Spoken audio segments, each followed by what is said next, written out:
সিনেমার সুপারস্টার আল্লু অর্জুন হলেন আজকে অ্যারেস্ট। হঠাৎ করে তাকে কেন অ্যারেস্ট করা হলো? তার সিনেমা 'পুষ্পা টু' ভারতে প্রচুর পরিমাণ আয়ের রেকর্ড করে। মাত্র ৭ দিনে করে ১,০০০ কোটি টাকা আয়ের রেকর্ড। এটি হলো ভারতের সিনেমা ইন্ডাস্ট্রিতে সর্ববৃহত্তম ১,০০০ কোটি আয়ের রেকর্ড। এই সিনেমা দেখতে প্রচুর পরিমাণ আল্লু অর্জুনের দর্শকরা ভিড় করে।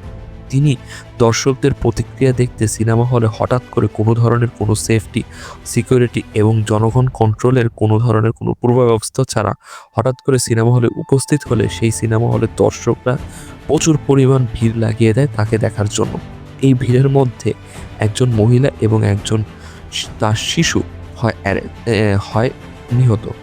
এই শিশু এবং মহিলাটা পরবর্তীতে গুরুতর নিহত অবস্থায় হসপিটালে নেওয়া হলে তার মধ্যে এই মহিলাটি মারা যান। পরবর্তীতে আল্লু অর্জুন তার ভিডিওতে বিভিন্ন সোশ্যাল মিডিয়া প্ল্যাটফর্ম এবং তার ইউটিউব চ্যানেলে ক্ষমা প্রার্থনা এবং ২৫ লাখ রুপি দেওয়ার ঘোষণা করলেও আজকে তাকে অ্যারেস্ট করা হয় তার বাসা থেকে। এই কেসটির কী ধরনের শুনানি হতে যাচ্ছে এবং তার কী ধরনের ফলাফল হতে যাচ্ছে তার কোনো আশ্বাস না থাকলেও তাকে আজকে তার আবাসস্থল থেকে কিছুক্ষণ পূর্বে অ্যারেস্ট করা হয়েছে।